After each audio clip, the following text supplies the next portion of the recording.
are listening to the Alzheimer's Podcast with Mike Good of Togetherness, your number one resource for practical tips and insights, empowering you and your family to live well with Alzheimer's.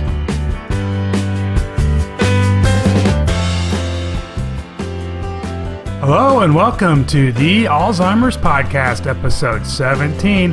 I'm Mike Good of Togetherness.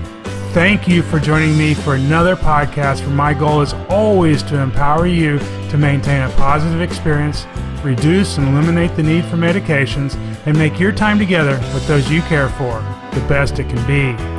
As I mentioned in last week's episode, where I shared my interview with David Kramer, it's extremely important and invaluable that we listen to and learn from those who are living with Alzheimer's disease or another dementia.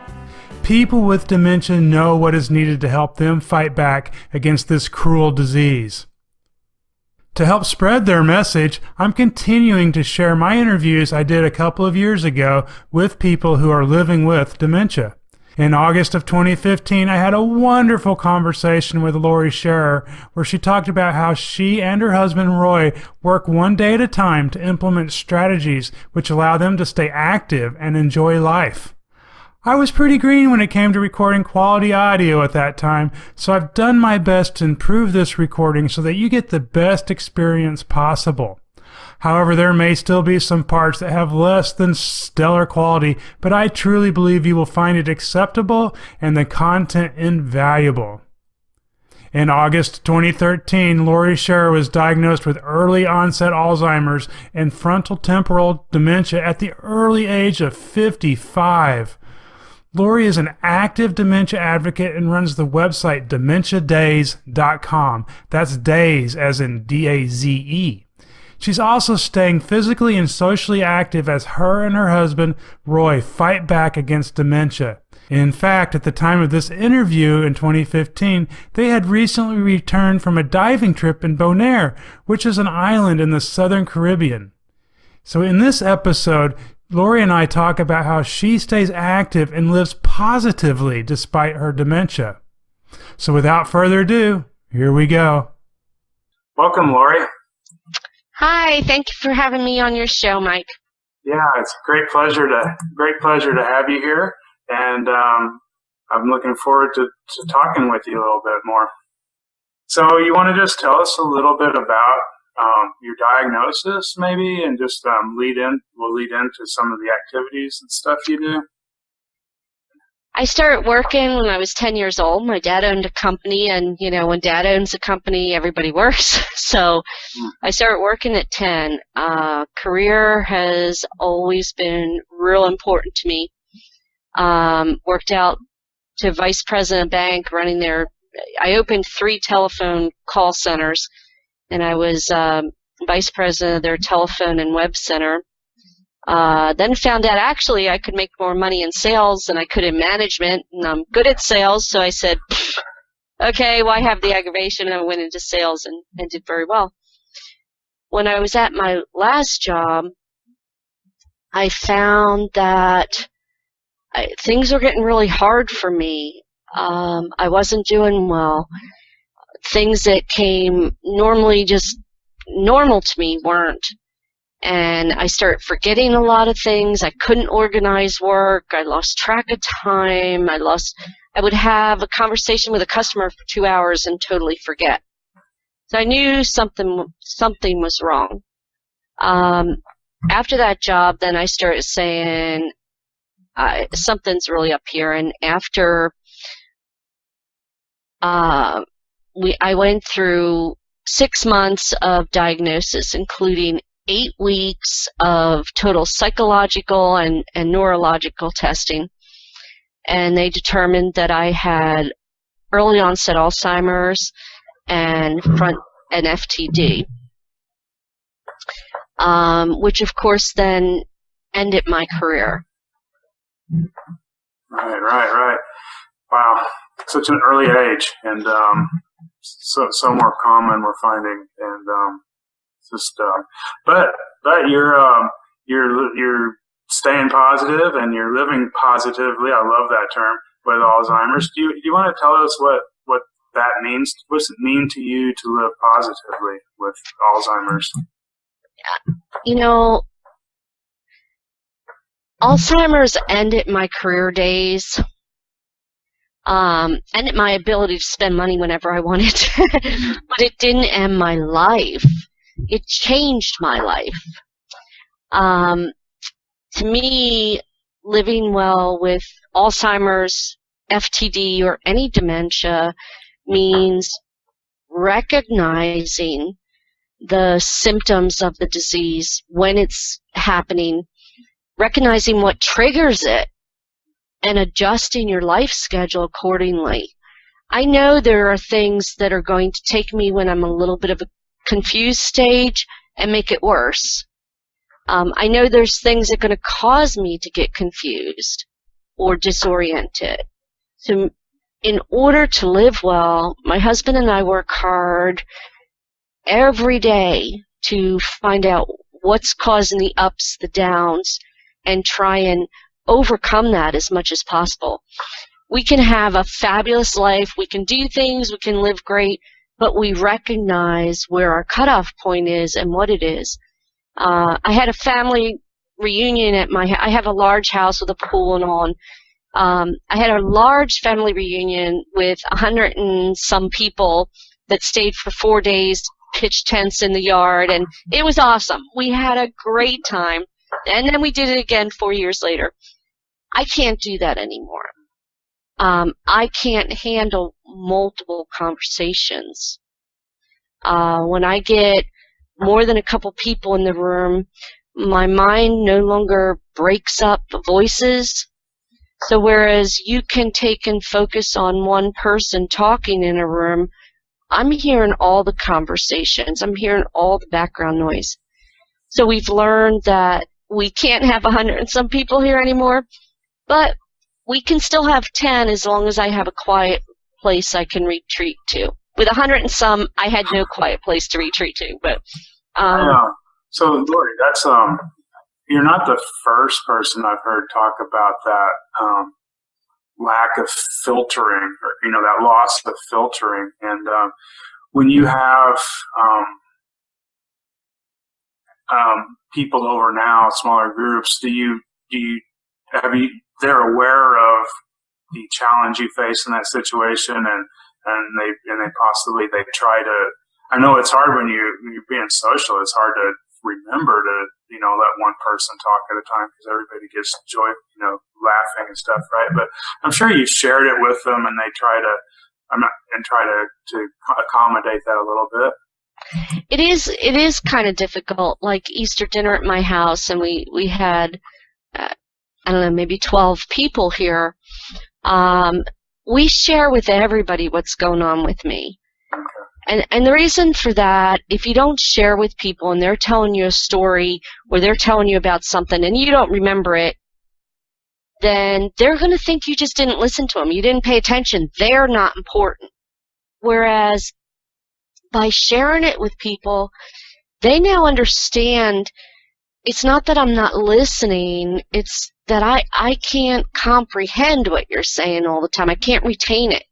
So to us, we've found that sharing it with people it just is so much better because they think better of us and we can talk to them.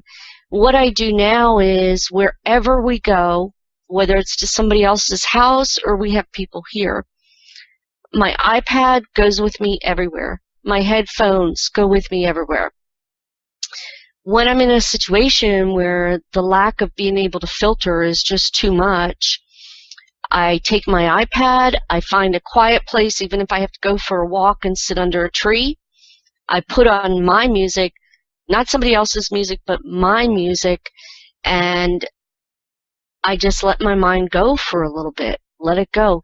If I then still am off skelter, my husband brings me a glass of wine. I have a glass of wine, my music, and just kind of let my mind take a rest. Sometimes I can go back to the group, sometimes I can't. Easter, I was able to take a break and come back. Now by then they had finished all the food, and I was like, ha! not nice, but I was able to do that. Interesting. It's nice that technology's helping you in that way. I don't hear of technology helping. I'm a technology guy, and I'm always looking for ways for technology to help, and I always think it just falls so short. And no, I was a technology person too, and I just think my iPad goes wherever I go. That's great to hear. What other kind of activities or things do you and Roy like to do together? I like scuba diving. Scuba diving is just awesome, and that's so much fun. Horseback riding. Always loved horseback riding a lot. Biking, gardening, karaoke. Used to love karaoke. Unfortunately, I really can't do that much anymore because the crowd just is not something I'm able to handle. But and since I'd always been a writer, but I had never done anything with it. And since my diagnosis, I've gotten a lot more involved with blogging and writing articles, and that's kind of a release for me because I can take what I'm feeling and share it and help other people. With this disease, so important that you find what your avenue is to help other people. Right. It helps you to help others. I see. I just was talking to a caregiver who also started writing, and it does really help anybody get it out and all. I want to ask you about you talked about horseback. I want to get to the diving definitely, but me too. But the horseback riding kind of intrigues me because I just recently wrote an article about things that the care partners can do, the person with dementia and their caregiver, if you will, what they can do together that kind of has a therapeutic, spiritual, if you will, thing. And horseback riding, because I'm in San Diego County, and it's a huge equestrian area, and there's a ranch right down the road for autistic children, and you can bring. I asked the guy, can we bring people with Alzheimer's there, and they were very open armed. And I haven't arranged that yet, but I want to. But does the horseback riding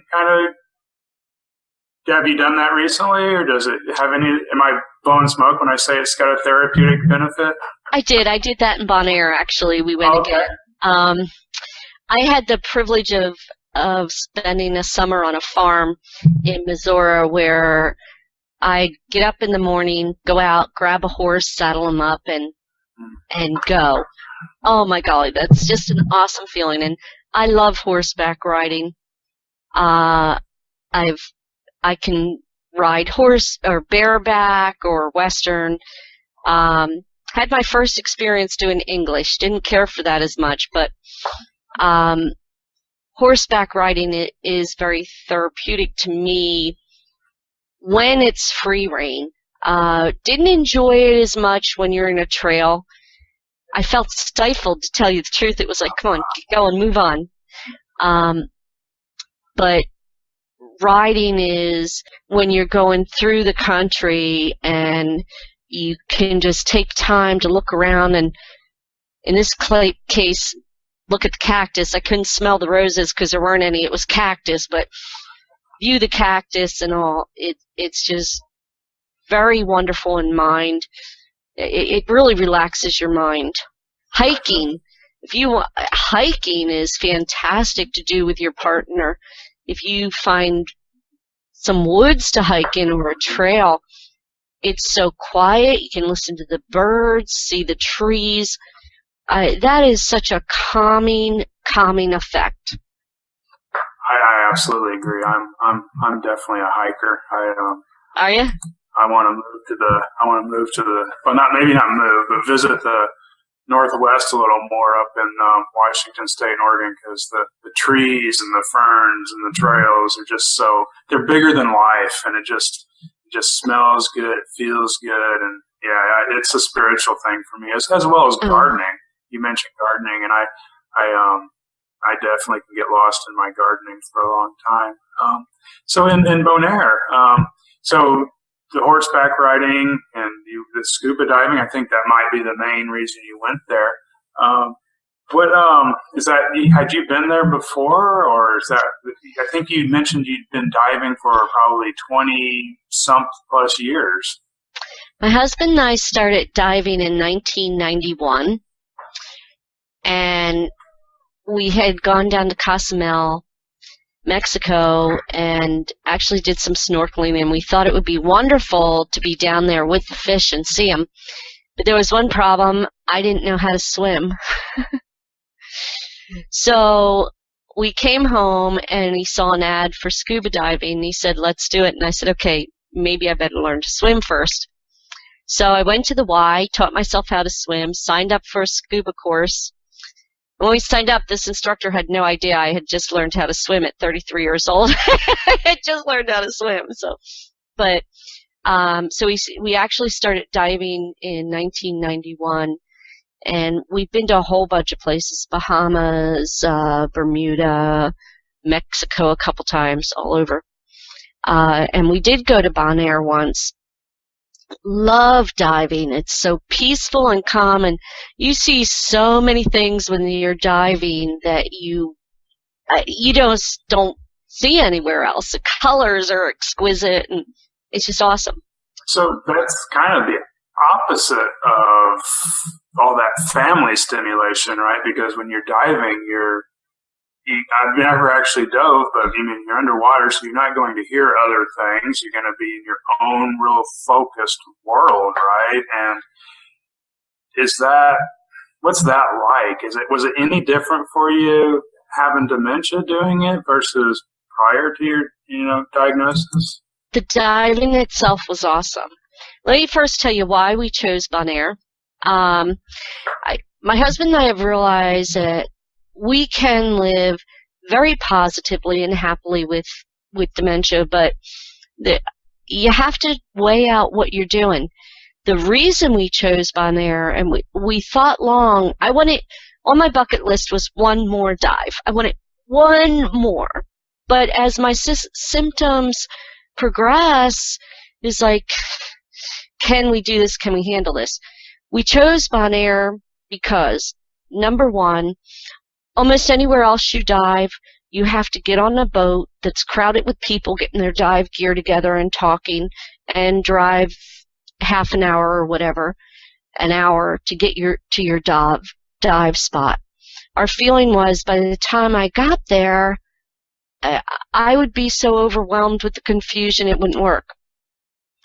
In Bonaire, you drive down the road, you see a big yellow rock that says a dive site on it. You put your equipment on, you get in the water, you drop down, and that's it. You don't have to be with other people. Number two, although we've been diving for a long time and we were both assistant teachers, I didn't feel comfortable going diving with just Roy. The reason is, if I got confused while I was underwater, I could hurt not only myself, but him as well. I didn't want to chance that. So we had a group of friends from Indian Valley Scuba that were going on a dive trip to Bonaire. And Dave, who's the owner of the shop, has actually taught dive training for people with physical disabilities. So I felt very comfortable that he would be aware to help if I was in any kind of stress. So we planned our dives so that we were diving with Dave on the first dive, and both Roy and Dave kept looking at me to make sure I was okay. And then I did so well on that one. Our really good friends, Ray and Tom, started diving with us, and they were awesome because they took the time to constantly make sure I was okay and not confused, and that's what was important.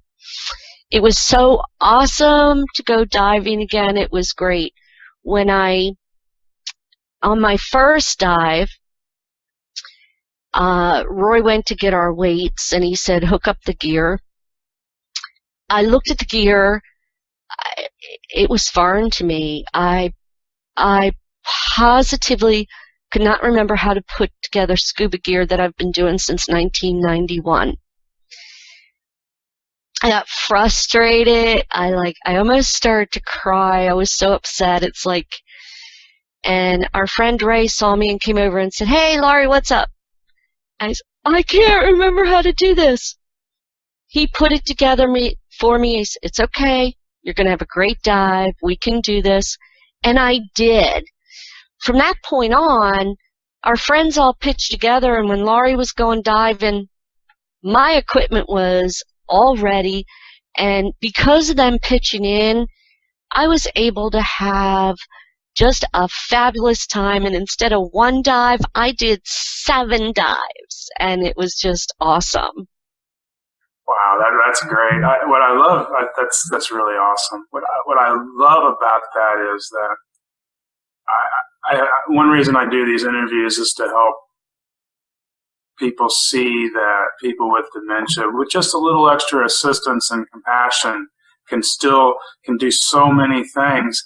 And then on the other side, there's the people with dementia who may be shielding themselves or hiding their disease from others and not empowering their friends around and family around them to rally around them and help, and really want to, partnering with people such as yourself, kind of change that so that more people with dementia can have those positive experiences and live life to the fullest. So I really love that, and it's great to hear that they were able to assist and get through that, so you could do that. So now, prior to the starting the show, we were talking a little bit, and you were talking about that. Well, that sounded great, and you had a little trouble, we'll say, but you and Roy planned for quite a while for this trip. It's not like you just booked your flight, last week and threw together your suitcase and jumped on a plane, right? You took a little bit of time. We did. I started packing 1 month before our trip. And what I did was, as I selected each outfit I wanted to take, I put it on, the whole outfit, took a picture of it, my husband took a picture of it, and I marked each article. That way I made sure I didn't have pink underwear with purple polka dots with white shorts, that I had the appropriate clothing to go with the items. So when I went to pack, I pulled out each picture a week beforehand, made sure everything was washed, ironed, whatever, and then put in the suitcase a week in advance. Reason for that is I can't put things into perspective so much anymore. I used to do business trips all the time, and I'd take out the suitcase the night before and go, okay, I need this, this, this, and this. I'm not capable of doing that. So preparation was important from that aspect. The other thing was we were real concerned, since it was an international flight. We're very concerned about 200 or however many people were on the plane showing up at the airport at the same time and hanging out in the lounge. So we knew right off that confusion and talking would be overwhelming to me. Just for the heck of it, my husband checked into first class, and they had raised the price of the regular ticket. They had not raised the price of the first class ticket. Going regular class, since we had scuba gear, we each were going to have 2 suitcases. At $25 a pop, that was $50 it was going to cost us for suitcases. The first class seat was only $60 more when you include the $50 baggage. So for essentially $60, let me think about this. I'm going first class for $60 more? No brainer. That was important because by going first class, it allowed me to use United's lounge before the trip. So instead of being in a room with a bunch of people, I was in a nice lounge where they give you drinks and coffee and orange juice and everything. Quiet.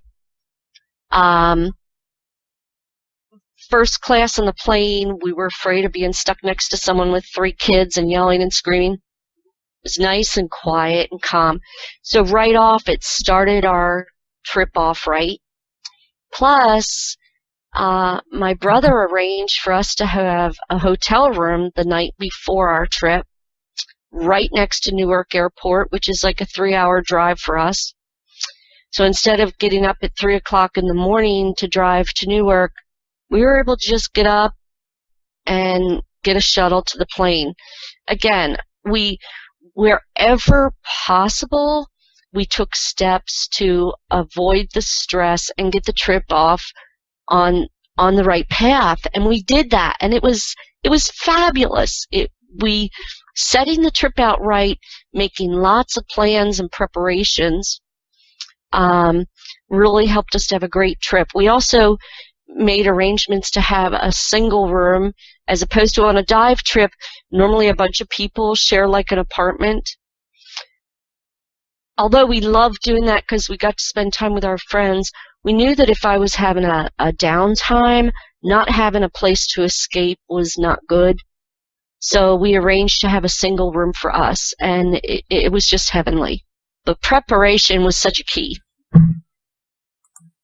Right. So that's very. I'm happy you're sharing that. And so, although we're talking about really a big trip for anybody, but those coping mechanisms or strategies that you and Roy and other family have put in together can be probably done, on a daily basis, right? So you kind of look ahead of what you're going to be encountering or what symptoms may arise and cause you a challenge, and then you think about how we can try to avoid that situation or deal with that situation should it arise. Is that kind of what you and Roy do? Oh, exactly. And when I first was diagnosed with dementia, I got to the typical, what's very common, woe is me, this is horrible, I'm going to be in a wheelchair and not knowing my loved one so soon. And I really went through a point where I did allow the disease to control me, to control my actions, my feelings, my thoughts. And it was a very depressing state. We then said, wait a minute, let's work one day at a time.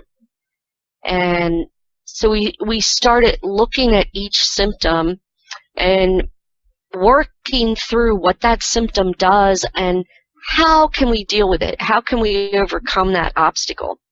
I love Jim Nabors when he sings "To Dream the Impossible Dream." It's just fabulous. And that's how we live our life, no matter what the obstacle is. All right, here's the obstacle. We can't be in large crowds, but we really want to do this dive trip. How can we do it? And it's a matter of sitting down and saying, okay, if we go to Bonaire, we're not on a boat. Okay, if we do this, we're not. Many challenges are like that. At home, I've had a really tough time cooking, although I will say I've always hated it anyway. I wish we didn't come up with a way to overcome this obstacle because it's not me, but I had a real challenge burning things, forgetting to put ingredients in. So, all right, we need to deal with this. Not cooking is not an option, so what can we do? So we figured out that my main problem was you take a recipe, it has the ingredients here and then the steps. But I'd get to add milk and how much milk was I supposed to add? So I have the ingredients and then in the steps it says add 1/4 cup of milk. Right in the steps. So we've worked out a process for a lot of things in our life. We've shared the disease with our family and friends. When our friends come over, our family come over, they understand. If I disappear, leave me alone. I just need to get my head back in gear. All right. Well, that's a really neat concept there. I know you also have a guide for how to talk with someone on the phone, and so you and Roy, you're talking about these different ways of putting in processes, and this recipe book for people. That's a pretty neat idea. Someone should go out there and create one so that we don't have to create them from scratch. But actually, that'd be a good activity to do too, I guess. But I would like something like that because I have a tendency when I cook is I have my recipe up in a different room on my monitor, and I find myself running back and forth. What was I supposed to do? What, but that's definitely not the same challenge you're facing, of course. But that's really interesting. You need to see how you guys are living positively with Alzheimer's and putting in processes so that you can maximize your time and it really sounds like it made for a wonderful diving experience in Bonaire. Was there anything else about that? We're coming up on probably on the 30-minute mark, so I kind of just want to start wrapping up. Is there anything else from that trip that you guys took that you want to talk about or comes to mind? Well, I think one thing I'd say is when you have dementia, I don't necessarily suggest going out and doing new things. For me, diving was something I had done often. There was one dive and only one dive where I started becoming confused and I zoned out. And I just started letting myself drift and drift. Fortunately, Roy was there with me, grabbed my hand and pulled me. I might have dropped down to 300 feet without even, I was zoned out. So if you're not used to the activity, be really careful. The other thing I'd really like to push is you can live positively or live well with dementia, provided you and your care partner listen and watch for the challenges and changes and take steps to tackle them early. Nothing should stop you as long as you are listening to those symptoms, being aware of them, and together figuring out ways to overcome what obstacles. Next month I'm going skydiving. You could join me on that. I'm going to pass. I figure I went 100 feet down. I might as well go 100 feet up. I love it.